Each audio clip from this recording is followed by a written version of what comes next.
Sudha kitchen. ஒரு mixie எடுத்துக்கிட்டு அதில் ஒரு கைப்பிடி அளவு புதினா, ஒரு கைப்பிடி அளவு கொத்தமல்லி, காரத்துக்கு பச்சை மிளகாய், காலிப்பழம், இது எல்லாத்தையும் மிக்சியில் நைஸாக அரைச்சிப்போம்.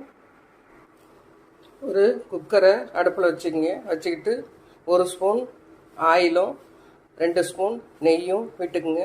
இதுவே இதுக்கு போதும். காஞ்ச உடனே மசாலாத்தூள் போட்டு பொரிய விடுங்க. மசாலா பொருள்லாம் நான் நுணுக்கி வச்சுருக்கேன். மசாலாத்தூள் பொரிஞ்ச உடனே 2 பல்லாரி வெங்காயம் சின்னதாக கட் பண்ணியிருக்கேன். அதை இதில் போட்டு கருவேப்பிலையோடு வதக்குவோம். வதங்கிறதுக்கு தேவையான அளவு உப்பு சேர்த்துப்போம். வெங்காயம் கலர் மாறுற அளவுக்கு நல்லா வதக்கணும். நல்லா வதங்கினோடனே நம்ம அரைச்சி வச்சுருக்கிற இந்த விழுதை இதில் சேர்த்துப்போம்.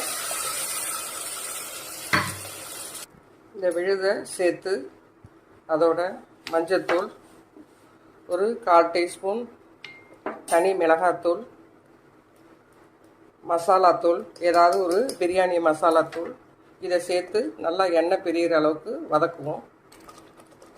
வதக்கும் போது இதோட ஒரு 1/2 டீஸ்பூன் இஞ்சி பூண்டு பேஸ்ட்டு சேர்த்துப்போம்.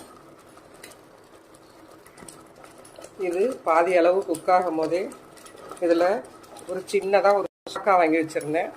அதை இதில் போட்டு அதையும் நல்லா எண்ணெய் பிரியறதோடு சேர்த்து வதக்குவோம். இதோட கொஞ்சம் பெருங்காயத்தூள் சேர்த்துப்போம். எல்லாம் எண்ணெய் பிரிஞ்சு வந்துருச்சு. இப்போது நாம் இதில் 1க்கு 2 டம்ளர் தண்ணி ஊற்றுவோம். நான் 1 டம்ளர் அரிசி எடுத்திருக்கேன். இதுக்கு 2 டம்ளர் தண்ணி விட்டு இதை கொதிக்க விடுவோம். தண்ணி கொதி வந்துருச்சு. இப்போ ரைஸை போடுவோம். ரைஸை போட்டாச்சு. ஒரு கிண்டி விட்டு இதை ஒரு கொதிச்ச உடனே உப்பு போட்டு, அதாவது உங்களுக்கு பத்தலைன்னா உப்பு போடுங்க. ஏற்கனவே நம்ம ஃபஸ்ட்டே உப்பு போட்டிருக்கோம். நான் பாசுமதி ரைஸ் போட்டிருக்கேன். 1க்கு 2 தண்ணி விட்டுருக்கேன். உங்களுக்கு என்ன அரிசி போட்டிங்களோ அது மாதிரி தண்ணி விட்டுக்குங்க. கொதி வந்துருச்சு.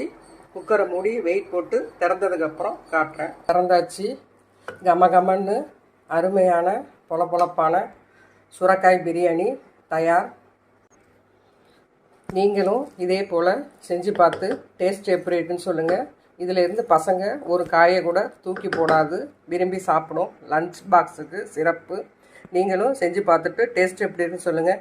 லைக் பண்ணுங்கள், ஷேர் பண்ணுங்கள், சப்ஸ்கிரைப் பண்ணுங்கள், ஆல் பட்டனை கிளிக் பண்ணிக்கங்க. நன்றி.